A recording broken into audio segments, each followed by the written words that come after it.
K9 catching up to Silent. He will get ahead. Silent gets a penalty, and that's going to drop him behind K9 Cube. As Silent Assassin saying his brake bias is way too low. And now Assassin now under pressure from K9 Cube. Cube will get ahead of him nonetheless, as long as he can stay close. Lap 26 out of 27.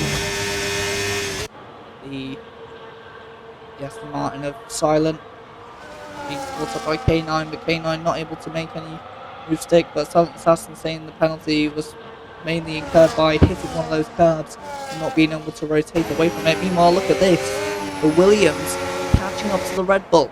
Half lap Harry under a lot of pressure from Demonic Assassin. Assassin, who started in 14th place, looking to go up into 6th. He will go up into 6th anyway due to the penalty that Half Lap Harry is incurred, and Half Lap Harry is off over the grass. And Demonic Assassin gets ahead of the Red Bull driver. It's a Williams 5-6 here in Suzuka. As now Half Lap Harry struggling over the grass and over the dirt. As the Mercedes of Benold lets Mental Sun go through. Meanwhile, speaking of Mental Sun, let's cover him for a second, as he has had a dominant performance here in Suzuka. He's had a few races off. He's dropped to a reserve driver role here in Slav Talk for this season after winning the championship in Australia, the penultimate race of last season. Heading through as we have K9 Cube here looking for the move on Silent Assassin. He's gone a bit wide there. There's a spin for Benold on the Dunlop curve. That's a shame for him. Meanwhile, on the inside for K9 Cube, nearly grass collected by the Haas driver, who does make the move on the Aston Martin. The Toyota Haas gets ahead of the Aston Martin around the long leading curve. There's contact and in the wall for Silent Assassin, who DNFs. That's a big crash for the Aston Martin on the final lap of the race.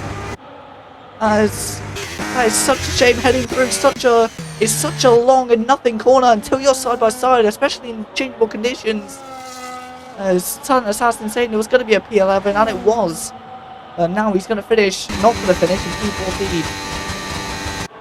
P14. Here is the man who is going to finish first with Mental Sun into the Casio Triangle. 3 corners to go for Mental Sun.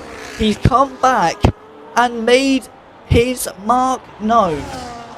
Mental Sun wins the Japanese Grand Prix for Slav Talk Racing ahead of the McLaren of Randro.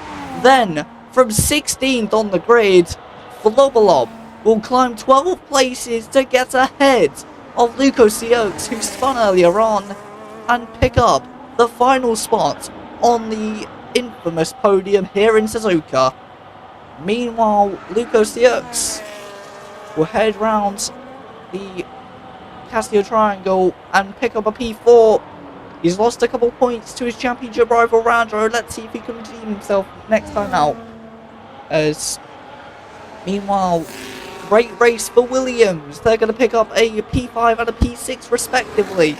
Amansuki will beat out Demonic Assassin in the Williams battle, but P5 and P6 go to the Williams crew, as Luke Anarchy should get ahead of Half Lap Harry due to the penalty. So it's Luke Anarchy in 7th and Half Lap Harry in 8th. Meanwhile, K's heading round in P9, but Half Lap Harry finishes in 8th on the figure of 8. Meanwhile, P9 for the Sauber of K's, who did an alternative strategy. The only man who went for soft tyres in this race in the first 20 laps before losing time completely. Meanwhile, Carlos Malkin makes it an Alpine 310 in the end of the race. And then the final man to finish, the man in P11 out of the 13 finishers, it's K9 Cube to end the race in his home-driven Toyota Haas. That is the end of what was an incredible Slav Talk Racing Japanese Grand Prix, won by the champion of last season, Mental Sun, the reigning champion, defending his crown well by coming back and hitting the field with an absolute barnstormer of dominance in this Suzuka race. The Polish man is on the top step of the podium. And it's the trophy on top of the pedestal over his Red Bull team. What a race, as the front two of last season on the podium, along with the man who is on top of the championship this season. So, thank you all ever so much for watching the Slav Talk Racing Japanese Grand Prix. I will see you all in the next race next week on the 17th of May 2026, the day after the Gladiator Speedway, Scunthorpe Scorpions versus Plymouth Gladiators at the Coliseum at the Speedway. So, I'll be there, and then the day after, I'll be commentating on the next round of this championship. It's been a pleasure to commentate on. Thank you again to Arimus and to Slav Talk for having me again. I'll see you all next time. Thank you all for watching. And goodbye.